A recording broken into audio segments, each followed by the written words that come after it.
नमस्कार, मैं हूं प्रदीप विश्वकर्मा और आप देख रहे हैं आज का मुद्दा। आज के मुद्दे में हम बात करेंगे, ये 1962 का नहीं 2020 का हिंदुस्तान है।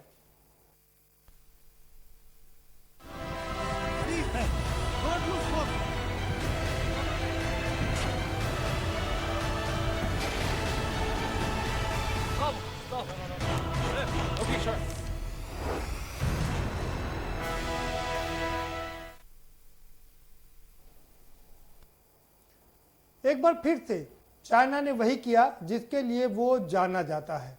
1962 में लगातार हिंदी चीनी भाई भाई का नारा लगाने वाला चीन एक बार फिर से पूर्वी लद्दाख में अपनी करतूत उजागर कर दी। वो अपनी करतूतों से बाज नहीं आ रहा है।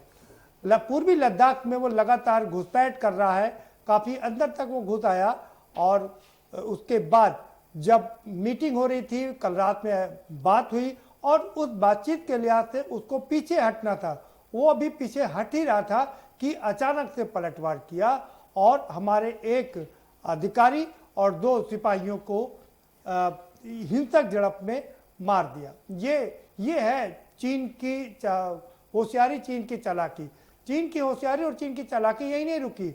एक तो उसने हिंसक झड़प की, दूसरे उसका जो मुख्य पत्र है ग्लोबल टाइम्स, उसके हिसाब से खबर पूरे विश्व में प्रचारित कराई कि भारत लगातार क्रॉस बॉर्डर कर रहा है, यानी कि बॉर्डर को, चाइना के बॉर्डर को क्रॉस कर रहा है और बार बार घुस करके चीनी सेना में घुस आता है, जिसकी वजह से ये हिंसक झड़पें हुई। इतना ही नहीं, उसने ये भी कहा कि अगर ये हिंसक झड़पें नहीं रुकी तो बहुत मुश्किल होगा, बातचीत से हल निकाला जाना चाहिए, बातचीत के लिए हम तैयार हैं, बातचीत के लिए रास्ता खुला है।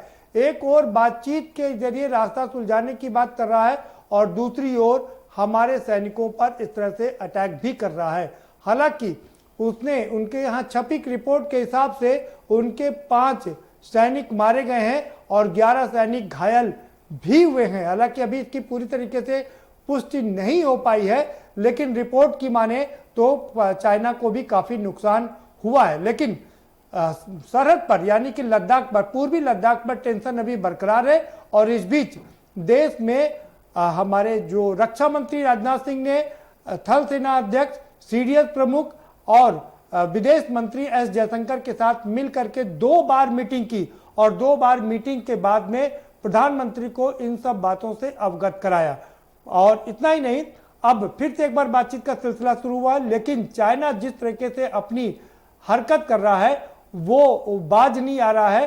पूरे विश्व में बता रहा है कि भारत ने हिंसक झड़प की थी, भारत ने घुसपैठ की, भारत चाइना के बॉर्डर में बार बार घुस रहा है, यानी कि उल्टा चोर कोतवाल वाली हरकत कर रहा है। और एक बार जैसा कि हम जानते हैं, लेकिन 1962 में भी उसने यही किया था।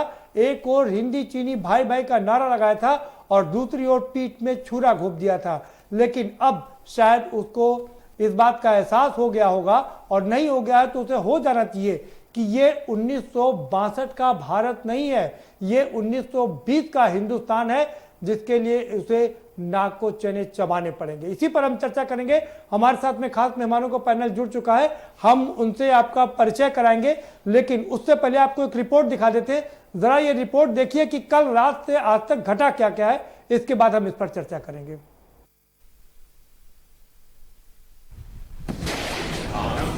प्रचंड बोले मस्तकों के झुंड, आज जंग की घड़ी की तुम खुदान, आज एक धनुष के बाण पे उतार दो, आरंभ है प्रचंड।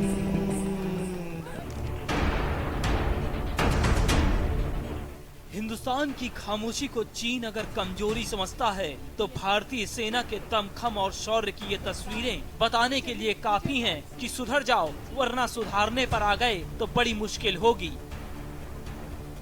अपनी हद से बाहर मत आओ, अगर कोशिश की तो अंजाम ठीक नहीं होगा। भारत को आंख दिखाने की हिमाकत मत करो, अगर गलती से ये गलती कर बैठे तो अब खैर नहीं। सीमा पर सातिर चाल, गंदे मंसूबे और नियत में खोट पाले बैठा ड्रैगन ने आखिर वो हरकत कर ही दी जिसके लिए पूरे विश्व में बदनाम है। हिंदी चीनी भाई भाई के नाम पर पीठ पर छुरा भोंकने वाले चीन ने एक बार फिर अपनी औकात दिखाई है। क्या गुजरी है लेकिन वो भूल गया है ये न 1962 वाला हिंदुस्तान है और न 1961 वाली भारतीय सेना।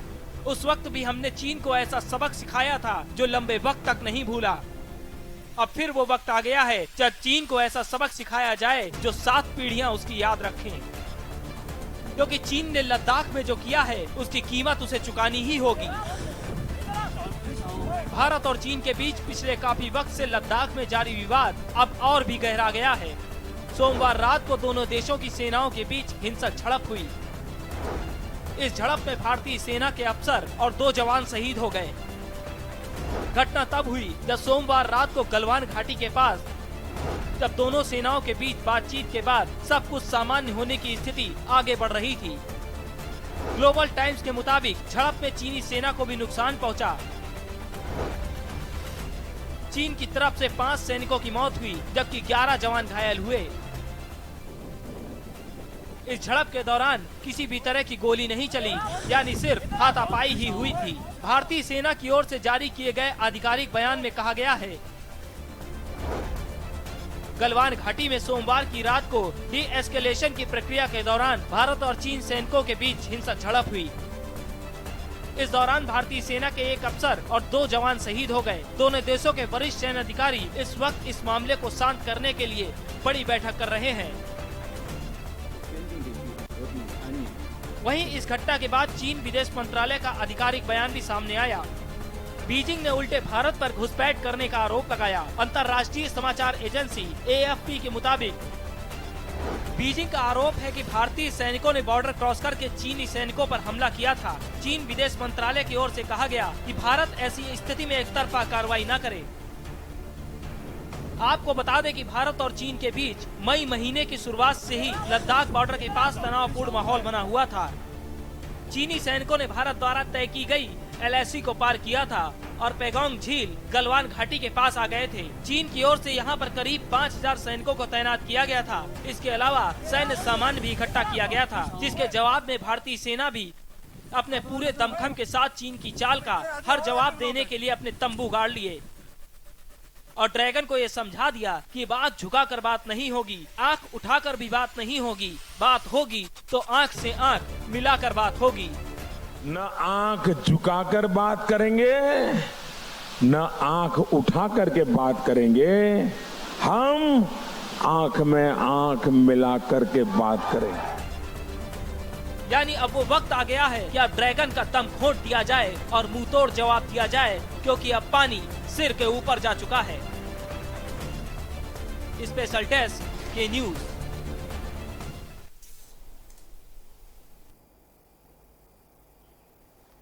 जी हाँ, तो ये 1962 का नहीं बल्कि 1920 का हिंदुस्तान है। इसी पर हम चर्चा करेंगे। हमारे साथ में खास मेहमानों का पैनल जुड़ा हुआ है, हम उनसे आपका परिचय करा देते हैं। रजनीकांत मणि त्रिपाठी जुड़ गए हमारे साथ में, समाजवादी माफ करिएगा भारतीय जनता पार्टी के विधायक हैं। स्वागत है आपका रजनीकांत मणि त्रिपाठी जी। सुभाष राय जी जुड़े हुए हमारे साथ में, समाजवादी पार्टी के विधायक हैं, आपका भी स्वागत है सुभाष राय जी। और हमारे साथ अभी लखनऊ स्टूडियो से 2 खास मेहमान जुड़ चुके हैं। प्रदीप सिंह उर्फ बब्बू हमारे साथ जुड़े हैं, कांग्रेस के वरिष्ठ नेता हैं, स्वागत है आपका प्रदीप सिंह जी। और प्रभात त्रिपाठी वरिष्ठ पत्रकार हैं, आपका भी बहुत स्वागत है। सीधा रुख करेंगे सुभाष राय जी का। सुभाष राय जी, जिस तरह से चीन एक बार फिर से हिमाकत कर रहा है पूर्वी लद्दाख में, हमारे एक अधिकारी और 2 सिपाहियों को उसने हिंसक झड़प में मार दिया, लेकिन उसको ये याद रखना चाहिए कि ये 1962 का नहीं बल्कि 1920 का भारत है।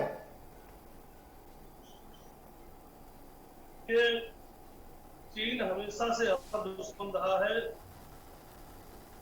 हमारे देश की जो वर्तमान सरकार है, उसकी जो मोदी जी की जो प्रधानमंत्री जी है, जो उनकी गलत नीति है, विदेश नीति, वो गलत नीति है, जिसके नाते आज हमारे जब रक्षा मंत्री माननीय मुलायम सिंह यादव जी थे समाजवादी पार्टी के, वो हमेशा अपने भाषणों में कहा करते थे आज के 10 साल 20 साल पहले ही कि पाकिस्तान से हमको खतरा नहीं है, तो सबसे ज्यादा खतरा चीन से है।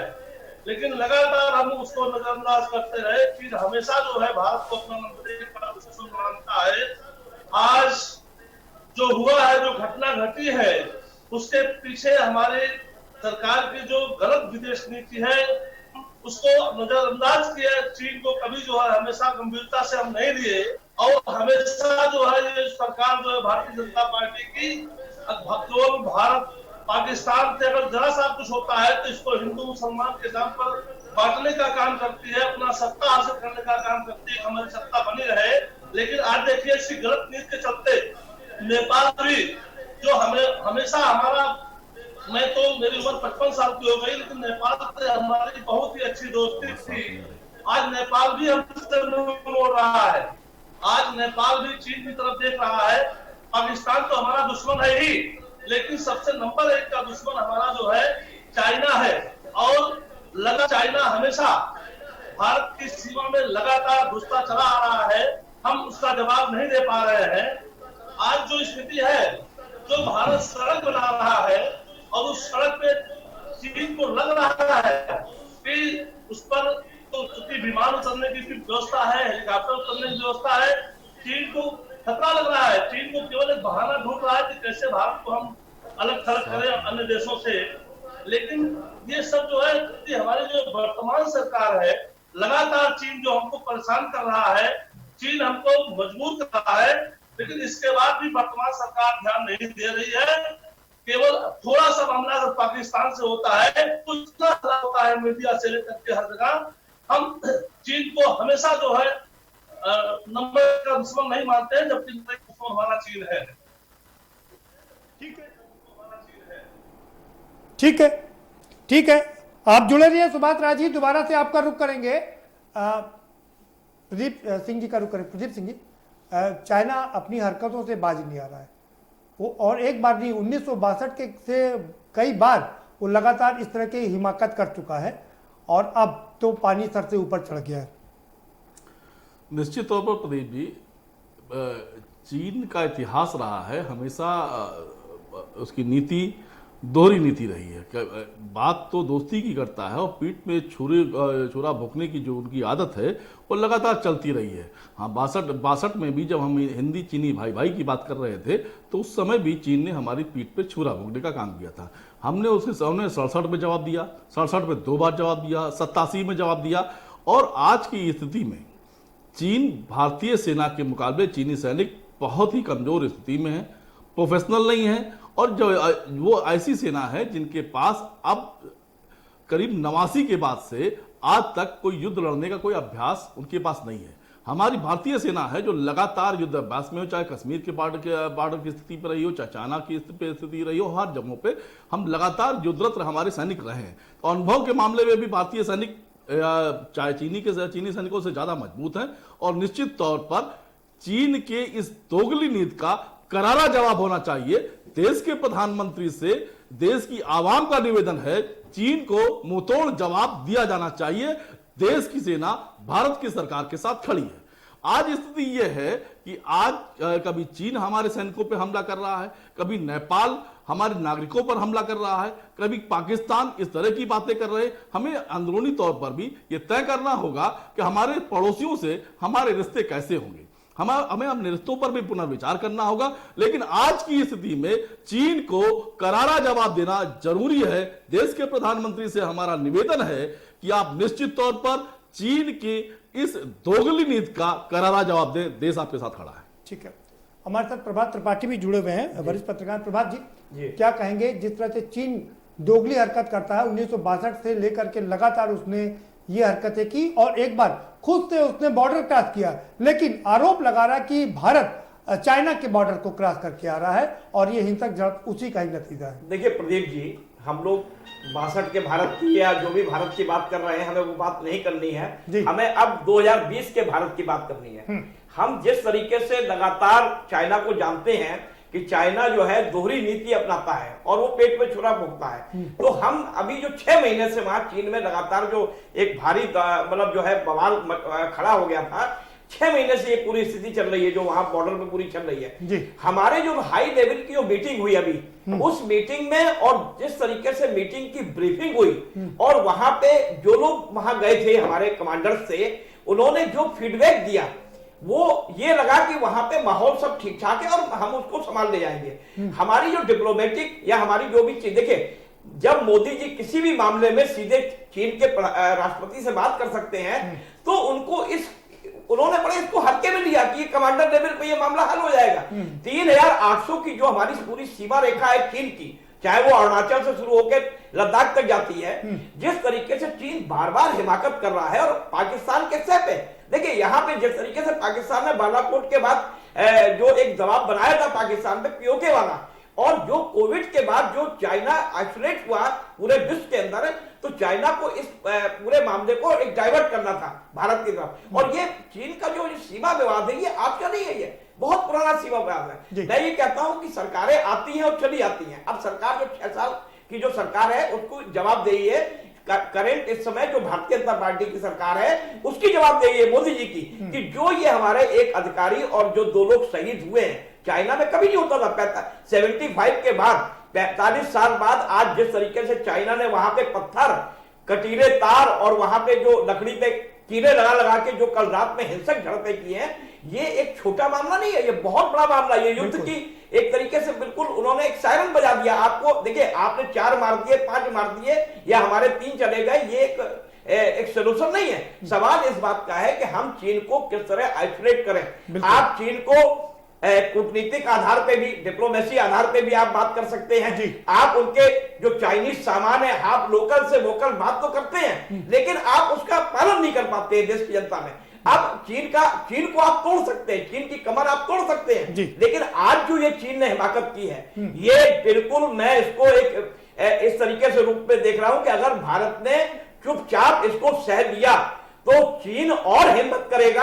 और चीन लगातार, चीन के सह पर नेपाल ने आज नक्शा पास कराया, बिल्कुल। और नेपाल की जो नेपाल भी मामला है, तो चीन, नेपाल, पाकिस्तान सबसे आप घिरते जा रहे हैं, तो आपको ईंट का जवाब पत्थर से देना पड़ेगा। हमारे साथ एक और खास मेहमान जुड़ चुके हैं, हम उनसे भी आपका परिचय करवा देते हैं। अनुपम तिवारी हैं, रक्षा विशेषज्ञ हैं। स्वागत है आपका अनुपम जी, और सीधा आपका ही रुख करेंगे। चीन ने जो हिमाकत की है, क्या उल्टा चोर कोतवाल को डांटने की बात है? खुद ही बॉर्डर क्रॉस करके हमारे सीमा में घुस रहा है, और दूसरा तरफ आरोप लगा रहा है कि भारत बार बार चीन के बॉर्डर को अतिक्रमण कर रहा है और चीन की सेना के बीच में घुस रहा है। बिल्कुल, आप सही कह रहे हैं। मैं थोड़ा सा आपको पीछे ले जाना चाहूंगा। 2013-14 में एक स्टैंड ऑफ हुआ था, उससे इसकी सिमिलरिटी हो सकती है। काफी लोग डोकलाम विवाद को भी इससे जोड़ के देख रहे हैं। डोकलाम विवाद एकदम अलग है। डोकलाम विवाद में अंतर यह था, जैसे आपने कहा कि उस समय चाइनीज सेना हमारे अंदर नहीं आई थी, बल्कि हम उस टेरिटरी में गए थे जिसको चाइना बता रहा था कि हमने वायलेट किया है सीमा को। बल्कि हमारी सरकार का कहना था कि हम जो है अपने भूटान की सीमा के पास गए हैं, भूटान जो कि हमारा मित्र है। इस बार थोड़ा कहानी अलग है। इस बार LAC क्रॉस करके चाइनीज आए हुए हैं हमारे पास, और चीन को मुंहतोड़ जवाब दिया जा रहा है। मुझे नहीं पता कि वहां पे स्ट्रेटेजिक लेवल पे क्या हो रहा है, लेकिन मेरे हिसाब से इसका समय आने दीजिए। बहुत सारी चीजें आपको समय के साथ पता चलती हैं। कल जो हुआ वो निसंदेह बहुत ही दुखदाई है, पूरे देश के लिए दुखदाई है, और उन सारे शहीदों को मेरी श्रद्धांजलि मैं अपनी तरफ से देना चाहता हूँ। और मैं उम्मीद करता हूं कि हमारी फौज, ये जो बहुत दिनों से ये चल रहा है, स्टैंड ऑफ चल रहा है, चाहे डोकलाम में हुआ हो, चाहे 2013 वाला स्टैंड ऑफ हो, अब समय मुझे लगता है कि आ चुका है कि अब हमें जमीन पर कुछ करके दिखाना चाहिए। हम अपनी फौज को, अपने सैनिकों को हम सिर्फ पत्थर खाने के लिए नहीं छोड़ सकते, मेरा ये मानना है। और कुछ कार्रवाइयां होनी चाहिए। एक सैनिक रहा हूं तो मुझे मेरे अंदर रोष भी ज्यादा है, शायद मेरी बातें लोगों को अच्छी ना लगे, लेकिन मुझे ये लगता है कि हम अपनी फौज को डंडा फौज नहीं बना सकते। डंडे के बल पे हम लड़ाई नहीं कर सकते। हमको अगर, जैसा कि मीडिया में खबरें हैं कि बोफोर्स गन वहां पहुंच चुकी हैं और बहुत सारा आर्टिलरी पहुंच चुका है, एमुनिशंस पहुंच चुके हैं, तो अरे भाई उनका आप प्रयोग मत कीजिए, लेकिन कम से कम उनका डर तो पैदा कीजिए। डर पैदा करना बहुत जरूरी है एक सैनिक होने के नाते, मुझे ये लगता है। बाकी हाँ, इस बात से मैं आपकी सहमत हूं और बाकी पैनलिस्ट की बात से भी सहमत हूं कि थोड़ा सा सरकार को इसमें थोड़ा देखना पड़ेगा। स्ट्रेटेजिकली हम इसको कैसे टैकल कर सकते हैं, इस चीज को देखना पड़ेगा। ठीक, और होपफुली अच्छा ही होगा। बिल्कुल, होपफुली अच्छा ही होगा, और हमें बहुत ही खूबसूरती से इसको टैकल करना पड़ेगा, क्योंकि युद्ध हर मामले का हल नहीं होता है। हमारे साथ सुभाष राय जी जुड़े हुए। सुभाष राय जी, ये अलग बात है, सरकार पर हम बाद में घेर लेंगे, सरकार पर हम बाद में बात कर लेंगे, लेकिन अभी जो आफत है उससे सब सारे सत्ता पक्ष और विपक्ष को एक होकर के निपटना होगा। क्या लगता है कि चाइना की ये पहली हिमाकत नहीं है? चाइना जब 1947 में आजाद हुआ तब से ही वो इस तरह की हरकतें कर रहा है और बाज नहीं आता है। लगातार चाइना शुरू से ही चाइना हमेशा जो है भारत के खिलाफ पीठ पीछे पूरा घोंकने का काम कर रहा है। और मैं राजनीति की बात नहीं कर रहा हूँ, इस समय सभी राजनीतिक दलों को, क्योंकि देश की माने प्रतिष्ठा का सवाल है, देश के सम्मान का सवाल है, सारे लोगों को एकजुट होकर के राजनीति से ऊपर उठ करके देश के हित के बारे में सोचना चाहिए।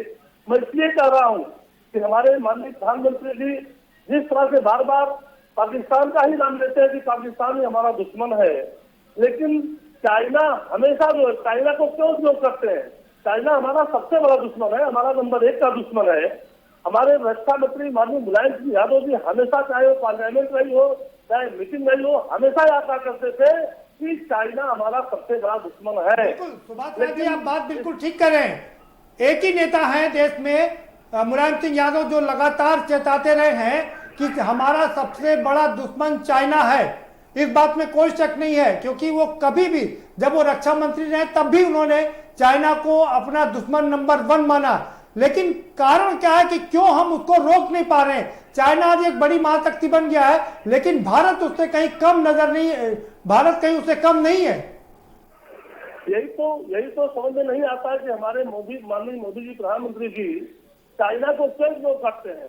बार बार चाइना सुनने में आता है कि हमारे मतलब सीमा में घुस जा रहा है, हमारे कई किलोमीटर तक घुस गया, इसके बाद भी क्यों चुप रहते हैं? क्यों नहीं जिस तरह से पाकिस्तान के खिलाफ बयान देते हैं कि पाकिस्तान अगर आग दिखाएगा तो हम उसकी आग छोड़ देंगे, एक गोली मारेगा तो हम 100 गोला बरसाएंगे, इस तरह से चाइना के बारे में क्यों नहीं बोलते हैं?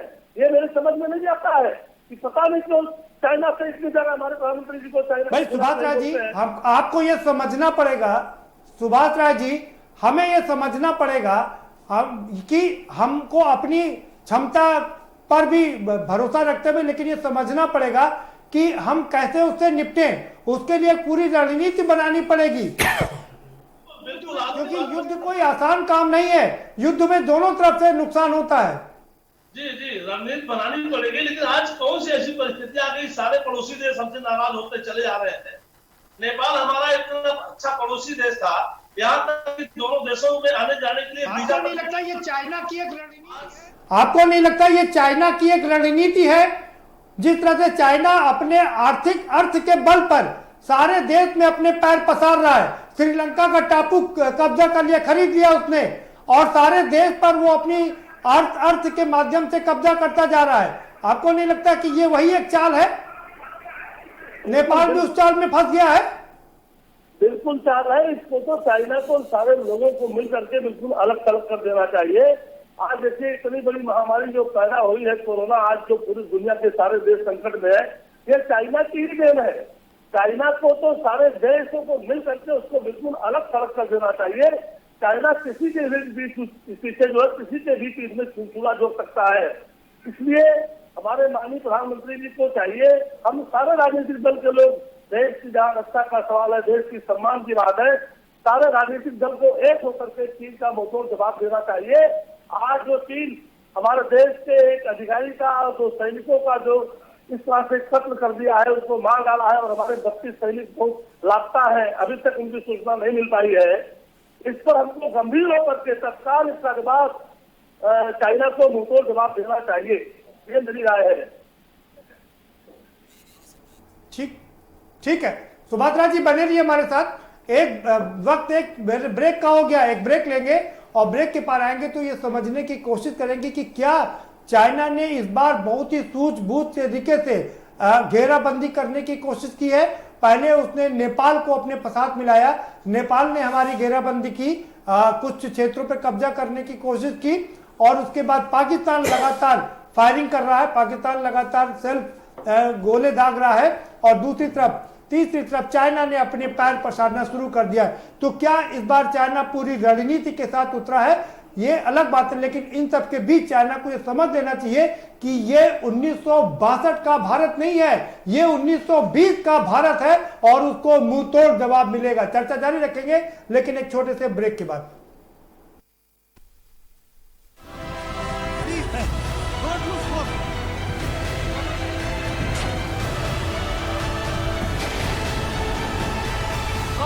Okay, sure.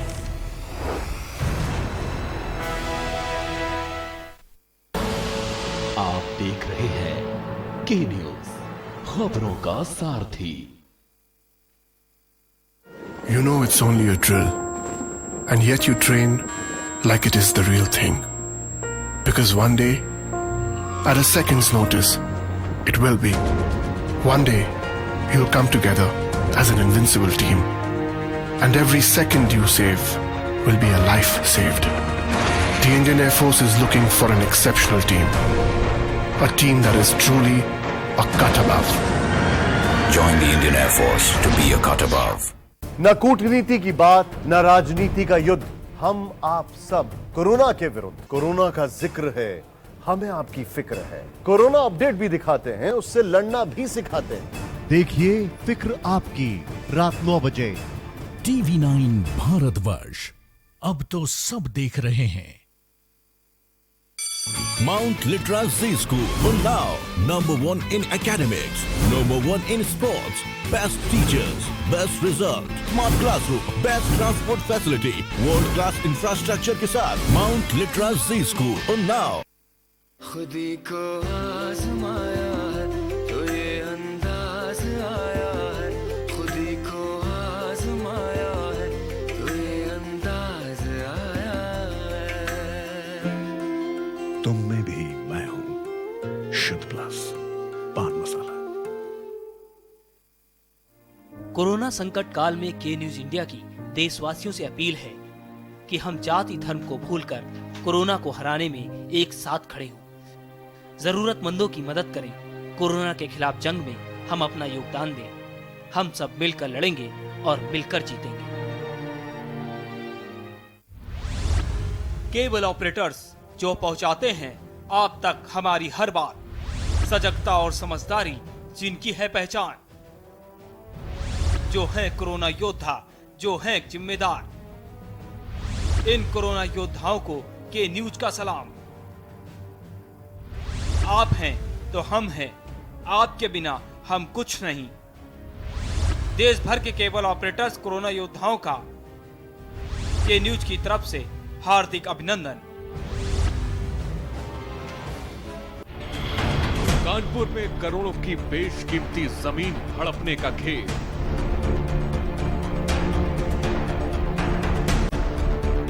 मैक्रोवर्ट हॉस्पिटल की 1000 करोड़ की जमीन पर भूमाफिया की नजर।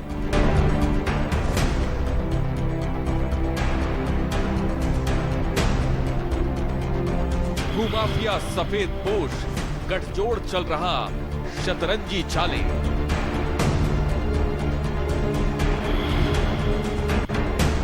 परत दर परत खोलेंगे, एक भी राज न छोड़ेंगे, करेंगे पर्दाफाश।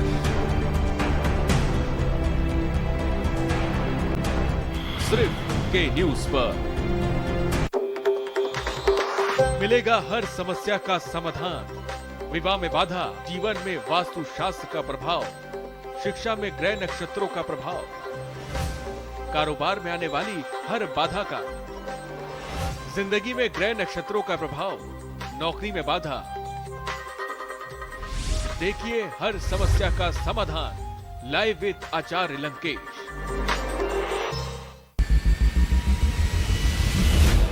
कोरोना संकट के पल पल की अपडेट आप तक पहुंचा रहे हैं 100 कोरोना योद्धा। जुनेद अहमद, संजय विश्वकर्मा, आमिर रजा, मोहित कश्यप, मुकेश कुमार, संदीप शर्मा, संदीप गुप्ता, आलोक मिश्रा, जयकृष्णा, जहीर अहमद, सिद्धार्थ प्रताप सिंह, इल्लार खान, वरुण शर्मा, अजीत गिरी, गोपाल वर्णवाल, सैयद सभी अब्बास, अर्जुन देव वार्ष्णे, अमित कुमार। के न्यूज इंडिया सबसे बड़ी महामारी, सबसे बड़ी कवरेज। कोर्ट कचहरी के ना लगे चक्कर, सबसे अधिक यही है बेहतर। लेकिन बढ़ ही जाए पाला तो कहां जाए, क्या करें? घबराए नहीं, अब हर मुश्किल होगी आसान। के न्यूज इंडिया का वकील आपका देगा समाधान। कीजिए कॉल, पूछिए अपने सवाल। 0512 23 90031 और 0512 23900032। वकील आपका, हर रविवार दोपहर 3 बजे केवल के न्यूज इंडिया पर। करें अपने जीवन को कृतार्थ, सुने श्रीमद् भागवत कथा रोज प्रातः 6:30 बजे मेरे साथ सिर्फ के न्यूज इंडिया पर।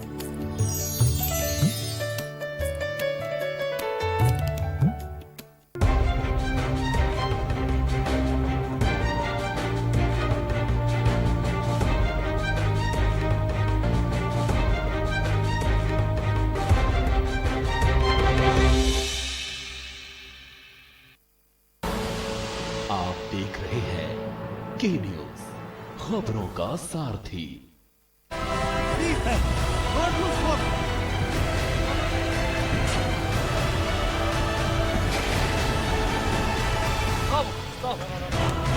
Okay, sure.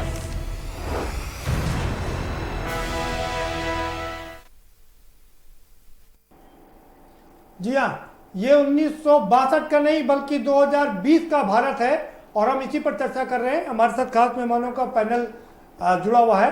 हम सीधा रुख करेंगे अनुपम तिवारी जी का, रक्षा विशेषज्ञ हैं। अनुपम जी, ये क्या जिस तरह चाइना हमेशा करता रहा है, एक बार फिर से उसने इस बार क्या लगता है पूरी सोच समझ के, पूरी रणनीति के साथ में ये सारा किया है? बिल्कुल, आपकी बात सही है। अगर हम चाइना के पिछले 6 महीने का क्रियाकलाप देखें तो ये साफ समझ में आ रहा है कि वो जो है एक रणनीति के तहत ये काम करा। और एक चीज और गौर करने वाली है जी, इसके पहले जितने भी स्टैंड ऑफ चाइना के साथ हुए हैं, हर बार चाइना ने इंटरनेशनल मीडिया पे इस चीज का हुआ खड़ा किया है कि भारत भी उतना ही जिम्मेदार है जितना कि वो जिम्मेदार है। कभी कभी तो उसने सीधे भारतीय सेनाओं के ऊपर आरोप भी लगा दिया कि भाई इन्होंने हमारे एयर स्पेस, इस बार भी वही कर रहा है। इस बार वही कर रहा है। लेकिन इस बार आप गौर, ग्लोबल टाइम्स की रिपोर्ट देखिए, वो कह रहा ग्लोबल टाइम्स छपता कहाँ पे, सिर्फ चाइना में है जी। मुझे नहीं लगता कि उसके बहुत ज्यादा पढ़ने वाले बाहर हैं, और ग्लोबल टाइम्स की बातों को भी आप ऑथेंटिक नहीं मान सकते हैं। नहीं, लेकिन चाइना का तो मुख पत्र है ना, वो चाइना का मुख पत्र है। लेकिन अभी आप आज की घटना देखिए, पहले ग्लोबल टाइम्स के एक रिपोर्टर की खबर आई कि भाई वहां पे चाइना में भी कैजुअलिटीज हुई हैं, लेकिन कुछ देर बाद वो अपनी बात से पलट गए। अब उनको मुझे नहीं लगता कि बहुत ज्यादा हमें उसको महत्व देना चाहिए, और बल्कि मैं तो ये कहता हूं कि हमें बिल्कुल महत्व नहीं देना चाहिए कि हमने कितनी कैजुअलिटी करी। हमें लाशें नहीं गिननी चाहिए जी, हमें हमारे 3 जवानों की शहादत की कदर करनी चाहिए। मेरा ये मानना है। नहीं, ये बहुत बड़ी विडंबना है कि लोग, बिल्कुल नहीं। सबसे बड़ी बात यह है कि जो अभी सुभाष राय जी भी कह रहे थे कि कुछ सैनिकों को उसने अपने कब्जे में रख रखा है, ये भी सुनने में आ रहा है। सही कह रहे हैं। मुझे काफी ट्वीट भी आ रहा है, और ये भी कह रहा कि हम आप गोली नहीं चलाएंगे, लेकिन वो वैली से नीचे फेंकने की बात कर रहा है। लेकिन ये अपुष्ट खबरें हैं, इनके बारे में हम ये नहीं कह सकते भारत सरकार या विदेश मंत्रालय, रक्षा मंत्रालय जब इसके बारे में आधिकारिक जानकारी देगा तभी हम इसको मानेंगे। बिल्कुल ठीक है, ये अभी अपुष्ट खबरें हैं, अपुष्ट खबरें हैं अभी। मुझे नहीं लगता कि इतनी बड़ी घटना, अगर 34 सिपाही अगर हमारे उनके कब्जे में हैं तो ये बहुत बड़ी घटना है। इसमें तो रिटेलिएट करना बनता है, और इसमें सिर्फ सेना के माध्यम से नहीं है, और भारत को कूटनीतिक दबाव बनाने ही पड़ेंगे। चाहे चाइना ने चाहे कितना भी घेर रखा हो, हम एक संप्रभु राष्ट्र हैं, हमारी अपनी सत्ता है, हमारी अपनी चीजें हैं, हम उनके हिसाब से रिटेलिएट करना पड़ेगा। मैं आपसे वही समझ रहा हूँ कि हमको कूटनीतिक तौर पर चाइना को घेरना पड़ेगा, लेकिन चाइना ने हमको घेर दिया क्या? हमको उसने नेपाल की तरफ से घेर दिया, पाकिस्तान लगातार शेयरिंग कर रहा है, और चाइना भी अपना। इस बात से मैं आपकी पूरी तरह सहमत हूँ कि जरूर चाइना ने इस बार थोड़ा सा आक्रामक रुख अपनाया है, लेकिन फिर मैं वही बात कह रहा हूं, इस आक्रामक रुख का वो दिखावा उतना नहीं कर रहा है। ये एक तरह से साइलेंट लड़ाई चल रही है चाइना के साथ। चाइना ने हमें चारों तरफ से घेरा है, एक कूटनीति के तहत, एक स्टेप बाय स्टेप। चाइना की कभी भी आप गतिविधियां देखेंगे वो तुरंत हमला नहीं करेगा, पाकिस्तान की तरह नहीं। पाकिस्तान से वो एकदम अलग हटके है। बिल्कुल, एलएसी और एलओसी में बहुत अंतर है, ये हमको आपको समझना पड़ेगा। अच्छा, भारत भी उनके उस तरह से जवाब नहीं दे सकता जिस तरह से पाकिस्तान को देता है। अब एलएसी में यही हो रहा है, वहां पे देखिए गोलियां नहीं चल रही हैं, लड़ाई नहीं हो रही है, खाली हिंसक झड़पें हो रही है, लेकिन आप उन झड़पों से भी आपके सैनिकों के शहीद होने की खबरें आ रही हैं। ये तो बहुत बड़ी विडंबना है। और भारत सरकार को अब इसको, मुझे राजनीति में नहीं पढ़ना है, लेकिन मैं चाहता हूं कि भारत सरकार को अब स्पष्ट रूप से कुछ जनता को भी बताना चाहिए, हम जैसे वेटरन्स को भी बताना चाहिए कि आखिर आप कर क्या रहे हैं, आपकी रणनीति क्या है। आप खुला पूरी चीजें मत बताइए। मुझे पता है स्ट्रेटजी कभी भी किसी के सामने नहीं खोली जाती है, बहुत सारी स्ट्रेटजीज जो है समय के साथ इवॉल्व होती हैं, लेकिन आपको संतुष्ट करना पड़ेगा। हम 3 जवानों की शहादत को बेकार नहीं जाने देंगे। बिल्कुल, हम आपसे एक चीज और समझना चाहेंगे, क्या पाकिस्तान और नेपाल को यह बात समझ नहीं आ रही है कि कल वो उनके सर पर आकर के बैठ जाएगा और पूरा हड़प लेगा? उनको क्या ये बात समझ में नहीं आ रही आज? देखिए, मुझे लगता है कि वो क्षणिक स्वार्थ से पीड़ित हैं, पाकिस्तान हो चाहे नेपाल हो। अभी उनको स्वार्थ अपना चीन के साथ दिखाई दे रहा है। वही गलतियां जो अब इतिहास में अगर जाइए तो वही गलतियां जो इस उपमहाद्वीप ने 200 साल पहले करी थी कि कोई कंपनी आती है और यहाँ पे व्यापार करती है, हम उनके झांसे में फंसते चले जाते हैं और एक दिन वो हमारे सर पे आके बैठ जाता है। चीन यही खेल खेल रहा है, चाहे श्रीलंका के साथ हो, चाहे नेपाल के साथ हो, चाहे पाकिस्तान के साथ हो, और सारे देश धीरे धीरे करके अपने और नहीं वो एशिया में नहीं बल्कि अमेरिका के आसपास भी बाकी देशों में भी यही खेल खेल रहा है। अब इस समय देखिए वैश्विक हालत यह है कि चाइना अलग थलग पड़ता जा रहा है जी। पूरी दुनिया में एक तो चाइना के ये कोरोना महामारी को लेकर के चाइना के ऊपर दबाव है जी। और ये जो आपके डिस्कशन में शुरुआत में किसी पैनलिस्ट ने कहा था कि ये दबाव को कम करने के लिए भी हो सकता है कि आक्रमण बनाया गया हो सकता है कि माइंड डाइवर्ट करने की कोशिश बनाया गया। बिल्कुल ठीक बात। इसके साथ आप ये चीज और ध्यान रखिए, भारत भी थोड़ा सा आक्रामक हुआ है जी जी। भारत ने अभी ताइवान में जब अपने राजनयिक भेजे थे, अपने रिप्रेजेंटेटिव्स भेजे थे, जब वहां की शपथ ग्रहण समारोह हो रहा था प्रधानमंत्री का, किसी ने पूरी दुनिया में किसी ने आशा नहीं करी भारत इस तरह का रुख भी अख्तियार कर सकता है, लेकिन भारत ने किया। या अब इसको आप दो तरह समझ सकते हैं, या तो उसका जवाब है ये जी कि भारत के आक्रामक रूप तो देखते हुए चीन भी आक्रामक होना चाह रहा है, लेकिन ये तरीका नहीं है। मुझे लगता है कि इससे बातें और बिगड़ेंगी। अगर चीन ने भारत को भी वही भारत समझ रखा है जैसा आपने बताया था 1962 का, तो माफ कीजिएगा बहुत सारा गंगा में पानी बह चुका है उस नदी में, बिल्कुल उसको ये बात समझना पड़ेगा, बिल्कुल उसको ये बात समझनी पड़ेगी। बिल्कुल। प्रदीप सिंह जी, आपने तो आपका मतलब है कि आपकी पार्टी ने तो लंबे समय तक राज किया है, प्रधानमंत्री नरेंद्र मोदी ने तो नहीं, लेकिन रक्षा मंत्री ने सेना के अधिकारियों के साथ में मीटिंग की, थल सेना के अध्यक्ष के साथ मीटिंग की, सीडीएस के साथ मीटिंग की, विदेश मंत्री भी उसमें मौजूद थे, दो मीटिंग हुई, फिर प्रधानमंत्री को बताया गया। क्या लगता है कि कूटनीति पर अभी भी बात चल रही है? प्रदीप जी, मैंने पहले भी कहा कि पाकिस्तान हो, बांग्लादेश हो, नेपाल हो और चीन हमेशा अपनी दोहरे चरित्र के लिए लोग को ख्यात है। लगातार उसका एक्ट भारत के खिलाफ दोहरे चरित्र का रहा है। लेकिन हमारी स्थिति क्या है? हम कूटनीतिक तौर पर क्या सफल हैं? आज स्थिति यह है कि नेपाल जो हमारे छोटे भाई की तरह था, हमारे उसके बीच में रोटी और बेटी का रिश्ता था, आज स्थिति क्या है? आज वहां के छोटे को ये बात समझ में क्यों नहीं आ रही है कि चाइना कल उनके सर पर बैठ सकता है? हो जाने दीजिए। आप ये देखिए वहां के बच्चे अब चाइनीज भाषा सीख रहे हैं, वहां पर चीन अपने व्यापार बढ़ा रहा है। आप ये देखिए बांग्लादेश जिसकी नींव ही भारत ने रखी, आज वहां के नागरिक भारत के पक्ष में नहीं है। पाकिस्तान हमेशा दोगली नीति करता चला आ रहा है। हम बार बार कहना चाहते हैं हमें कूटनीतिक तौर पर भी फैसला लेना होगा, आर्थिक तौर पर भी फैसले लेने होंगे। आज भारत के बाजार चाइनीज सामान से पटे पड़े। सबसे पहले हमें भारत के बाजार के सामने प्रदीप सिंह जी कैसे करेंगे आप बताइए ना। हम बता रहे हैं ना, बताइए भारत के बाजार को कम से कम चाइनीज सामान से रोकना होगा। कैसे रोकेंगे? हम वहां पर आप डबल टैक्स लगा दीजिए, ट्रिपल टैक्स कैसे लगा सकते हैं? क्यों नहीं लगा सकते? क्यों नहीं लगा सकते? आप ये समझिए कि एक ग्लोबल ट्रेंड है और ग्लोबल की एजेंसियां उस पर काम कर रही हैं। हाँ, डंकन रिपोर्ट भी आपने पढ़ी होगी। हम उस पर रोक नहीं लगा सकते। रोक लगाने आप टैक्स तो बढ़ा सकते हैं। नहीं कर सकते। नहीं बढ़ा सकते हैं, बिल्कुल बढ़ा सकते हैं, बिल्कुल बढ़ा सकते हैं। आप टैक्स बढ़ा सकते हैं। टैक्स बढ़ाकर आप उनके सामान की बिक्री पर रोकेंगे। चाइना जैसा देश व्यापारिक सोच का देश है और आज करीब 89 के बाद से कोई भी युद्ध चाइना ने नहीं लड़ा है। हम बार बार ये कहना चाहते हैं जमीन पर चाइनीज सैनिक बहुत कागज के शेर साबित होंगे और हमारे जवान जिन्हें हम सैल्यूट करते हैं लगातार बॉर्डर पर संघर्ष करते हुए उनका एक लंबा अनुभव है। आज की स्थिति यह है कि चीन को कड़ा जवाब मिलना चाहिए और इतना ही नहीं, आर्थिक तौर पर इन कूटनीतिक तौर पर भी हमें अपने पड़ोसी देशों से अपने सामान्य रिश्ते को और ठीक करना होगा और चाइना को जो विश्व स्तर पर आज अकेला पड़ रहा है हमें और अकेला करना होगा। ठीक है, प्रभात त्रिपाठी जी का रुख करेंगे। प्रभात त्रिपाठी जी, प्रदीप सिंह जी कह रहे हैं कि जो हमारे इंपोर्ट एक्सपोर्ट है वो इंपोर्ट पे ज्यादा टैक्स लेवी करना चाहिए। क्या आप सहमत है इससे? नहीं, देखिए मैंने आपको पहले दौर पे कहा था कि चीन को हमें आइसोलेट करना होगा और उस पर हम टैक्स लगा के, और जैसा कि आप कह रहे हैं कि नहीं हम उनका व्यापार नहीं रोक सकते, क्यों नहीं रोक सकते? हम बहिष्कार करेंगे यहाँ पे मतलब सामानों का। हम लोकल वोकल की बात करते हैं और देखिए मैं इस पे नहीं आना चाहता हूँ। मैं जो आज का प्रभात त्रिपाठी जी, विश्व के एक नियम कायदे कानून है तो हम उससे भी बंधे हुए हैं। सुनिए, जो उसके वो है उसका हम पालन कर रहे हैं, लेकिन वो तो नहीं कर रहा है ना। देखिए वो अगर हमारे देश में नहीं, वो भी बड़ी होशियारी से उसने कोई टैक्स इंपोज नहीं किया। नहीं, आप देखिए, उसने अपने सामान सस्ते करके हमारे मार्केट में भर दिया। देखिए मैं आपकी प्रदीप जी की हर बात का जवाब आपको दे सकता हूं, लेकिन मैं जो बात कह रहा हूं कि चाइना जिस तरीके से लगातार भारत के अंदर पड़ोसी देशों से, देखिए आज हमारा अमेरिका से बड़े अच्छे संबंध हुए हैं जो चाइना को नहीं भा रहा है, और चाइना ये जानता है कि अगर पाकिस्तान और नेपाल के रिश्ते अगर भारत से खराब हो जाते हैं तो हमारा दबाव और पड़ेगा। मेरा ये कहना है कि आप उसको 1 to 1 बताइए। देखिए अब ये दौर, ये आपका फिंगर 4 से लेके फिंगर 8 तक जी सेना वहां आती थी, फिंगर 8 से फिंगर 4 तक और फिंगर 4 से फिंगर 8 तक हमारी सेना जाती थी। आज वो स्थितियां नहीं है, आज वो अंदर तक होता है, वहां वो स्थितियां ग्राउंड लेवल पे नहीं है। बिल्कुल जिस तरीके से कल ये हिंसा हुई है, तो क्या ये गुंडे थे वहां चाइनीज सैनिक जो गुंडे ही कर रहे थे उसमें? अरे भाई आप सैनिक हैं, गोलीबारी नहीं हुई। जब बात हो गई वापस जाने की, वो अधिकारी वहां मौके पे पहुंचा होगा, बात के लिए गया होगा ना जी, जो शहीद हो गया।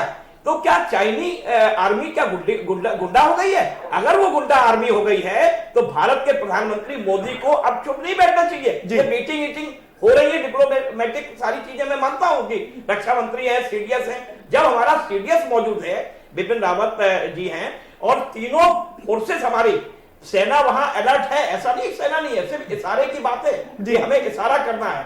तो आखिर अब वो इशारा कब होगा? लेकिन जब हमारे और सैनिक बढ़ जाएंगे। पाटिल जी, युद्ध तो किसी बात का हल नहीं है ना, युद्ध में बहुत नुकसान होता है। देखिए मैं प्रदीप जी, मैं आपकी बात से सहमत हूं कि युद्ध हल नहीं है, लेकिन अब कुछ लोगों से युद्ध करना ही पड़ेगा, हमें दिखाना पड़ेगा। देखिए हमने बालाकोट गए, पाकिस्तान की नीयत हमेशा खराब रहती है। आप पीओके तक की बात आई, वो मामला कहां हो गया, डाइवर्ट हो गया सब। अब पूरी ध्यान जो है वो चाइना पे चला गया। मुलायम सिंह जब डिफेंस मिनिस्टर थे के बाद मुलायम सिंह की हर प्रेस कॉन्फ्रेंस में अंतिम समय में चाइना का मुद्दा उठाया जाता था, और मुलायम सिंह उसके बेबाक जवाब देते थे कि हमें चीन से खतरा है। तो सवाल यह है कि हम बायकॉट करें का, लेकिन अब ऊपर लेवल पे, टॉप कमांडर लेवल पे, अब ये आर्मी के कमांडर्स वहां पे माहौल को शांत नहीं कर पाएंगे। अब टॉप टू टॉप लीडर की बात हो और दू पे दू बात हो, 1 पे 1 बात हो। नहीं, हमने आपको बुलाया, चाय पानी कराई, नाश्ता कराया, और अब हमें अपनी स्वायत्ता के लिए, देखिए हम बिल्कुल किसी के दबाव में नहीं है भारत, और हम अपनी, इन्होंने क्या प्लानिंग बनाई है, इन्होंने दोबारा जमीन कब्जा, देखिए जमीन कब्जा नेपाल से लेके पाकिस्तान से लेके हर जगह ये जमीन ले रहे हैं, और शहर अड्डे बना रहे हैं। तो अगर हमने अपनी सड़क बना रहे हैं तो आपको क्यों तकलीफ? आ रहा हूं सुभाष राय जी, आप ही के पास में आ रहा हूं। सुभाष राय जी, आपको क्या लगता है कि वक्त आ गया, यहाँ सारे पैनलिस्ट बैठे हुए कह रहे हैं कि वक्त आ गया कि हमको आप चाइना की आंख में आंख डालकर जवाब देना होगा, उसे बताना होगा कि ये 2020 का भारत है, 1962 का नहीं? बिल्कुल सही बात है, बिल्कुल हमको जो है चाइना का जवाब देना होगा।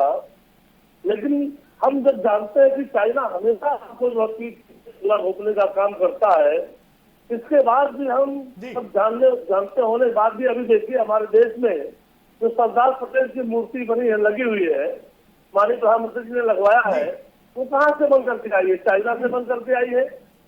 इसके साथ साथ जो झालर आते हैं, अभी तमाम जो दीपक जले थे इसके पिछले अयोध्या में, वो भी तमाम चाइना से आए थे। कौन सी ऐसी परिस्थिति आए जो बिना चाइना के हम जी नहीं सकते हैं?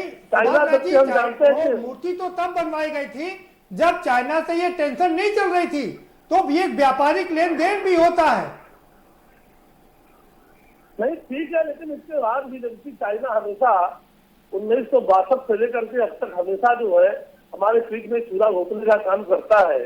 और आज जैसे लगता है इतनी सारी हमारी सेना इतनी मजबूत है, हमारे पास इतने बड़े बड़े अस्त्र शस्त्र है, हमारी सेना बिल्कुल मुंहतोड़ जवाब देने के लिए एकदम बिल्कुल तैयार है।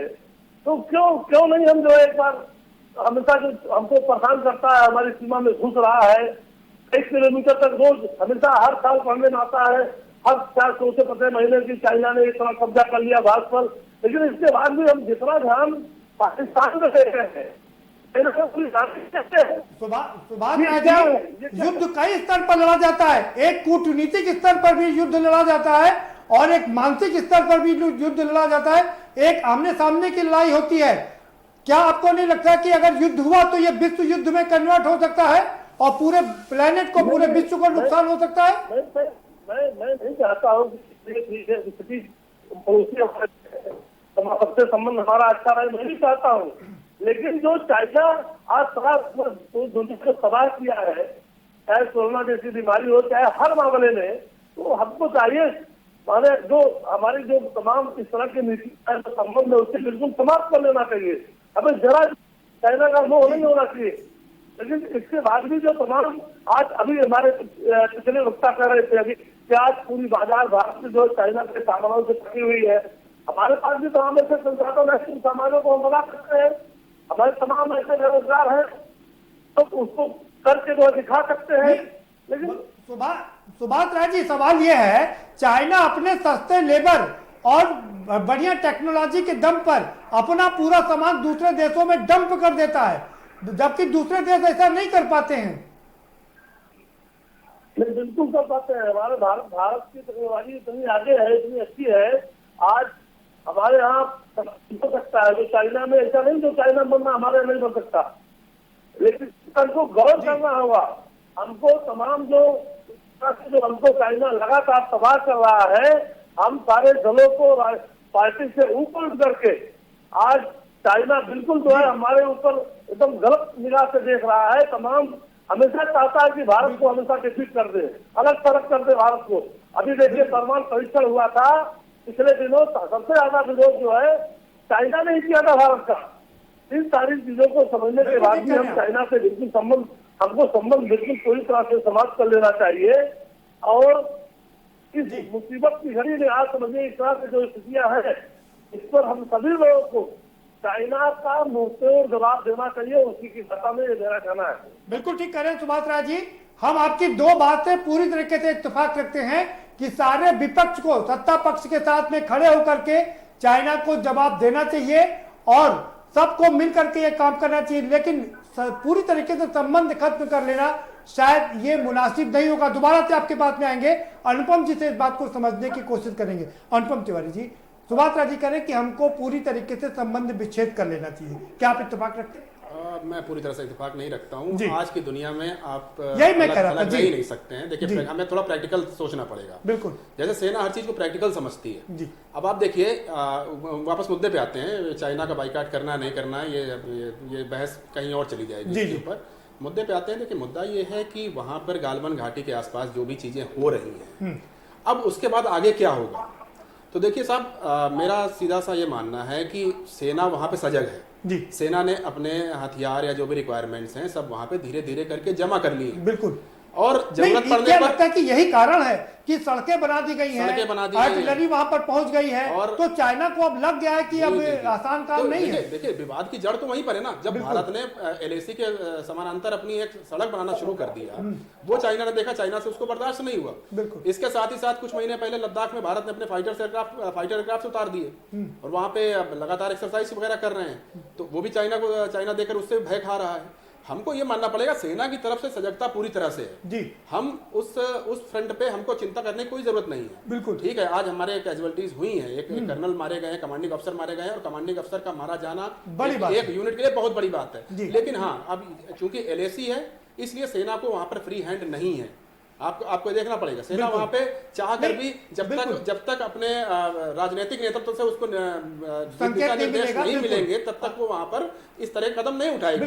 और आप ये मानिए कि आपकी सेना बहुत प्रोफेशनल है, जब तक आपको कैजुअलिटी जेल लेगी, लेकिन इस तरह की हरकतें नहीं करेगी। हम युद्ध में लगातार युद्ध करते रहे हैं, हमने लोगों को दिखाया है, हमने हरा करके दिखाया है। अरे आपकी अच्छी सेना किसी देश के पास नहीं है। एक चीज में हम आपसे और समझना चाहेंगे कि जिस तरह से अमेरिका ने भारत का साथ दिया, क्या लगता है इससे भी चाइना चिढ़ गया है? क्योंकि G7 में भारत को इनवाइट करना, मोदी जी को इनवाइट करना, ये उसने चिढ़ा दिया क्या चाइना को? बिल्कुल बिल्कुल। देखिए अमेरिका इस समय पूरी तरह से चाइना के पीछे पड़ा हुआ है जी। अमेरिकी मीडिया को अगर आप माने, अमेरिकी समाज को अगर आप माने, तो इस कोरोना महामारी का पूरी तरह जिम्मेदार वो चाइना को ही मानता है। चाइना कितनी भी सफाई देता रहे, तरह तरह की चाइना ने सफाइयां दी हैं, लेकिन हकीकत तो ये है कि आज USA जो है इस महामारी का सबसे बड़ा शिकार बना हुआ है। बिल्कुल, कितनी 20 लाख से ज्यादा लोग वहां पर पीड़ित हैं इस चीज से। बिल्कुल। तो अब आक्रामक रुख अमेरिका ने अपनाया है। डोनाल्ड डोनाल्ड ट्रंप को अपना चुनाव भी लड़ना है। डोनाल्ड ट्रंप को सामने एक राजनीतिक एक फायदा भी है इस चीज को, अगर आप देखें तो डोनाल्ड ट्रंप को इसका फायदा भी मिलने वाला है,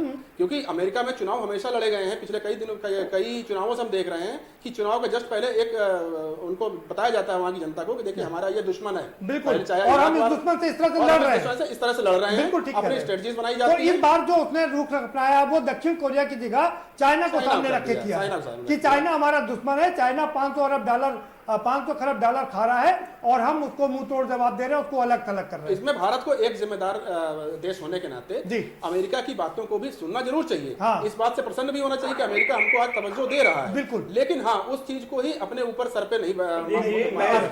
मैं इस पे बस एक बात और जोड़ना चाहूंगा जो अभी हमारे साथी ने कही, हमारे पॉलिटिकल बिल की अब पॉलिटिकल उसकी आ गई है घड़ी इस समय कि हमारा जो राजनीतिक जो एक लीडर है जो उसकी अब इस पे पूरा आ गया है कि वो निर्णय क्या लेते हैं। बिल्कुल, और एक चीज हम आपके बताएंगे, आखिरी में आप ही बताएंगे।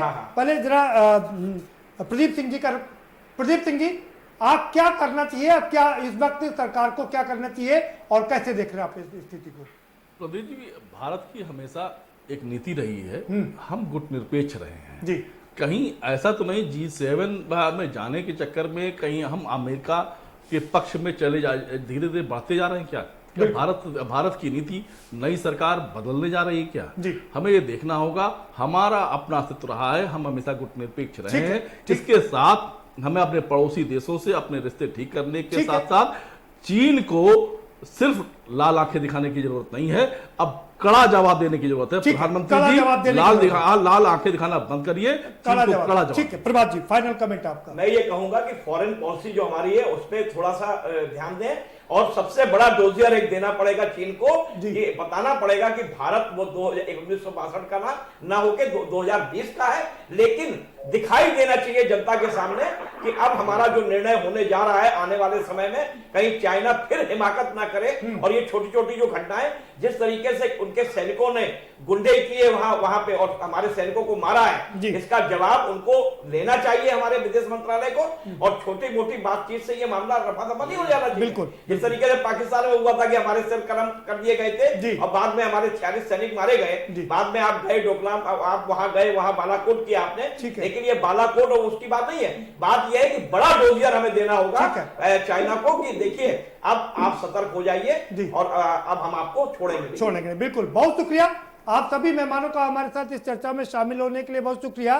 तो कुल मिलाकर मामला यही है कि चीन जो हिमाकत कर रहा है उसने बहुत सोच समझ करके ये सारी रणनीति बनाई है, नेपाल को मिलाया, साथ में पाकिस्तान को मिलाया है और सब तरफ से ये करके उसने ये हरकत की है। लेकिन क्या चीन वाकई चिढ़ गया? क्योंकि जिस तरह से भारत के कदम बढ़ रहे हैं, जिस तरह से अमेरिका लगातार सपोर्ट कर रहा है, जिस तरह से विश्व की दूसरी बिरादरी लगातार सपोर्ट कर रही है और भारत विकासशील देश से निकल कर के विकसित देश की ओर अग्रसर है, क्या लगता है कि भारत इस कारण भी चिढ़ गया, चाइना इस कारण भी चिढ़ गया है कि आइंदा अगर भारत मजबूत हुआ तो उसके लिए दिक्कत हो जाएगी?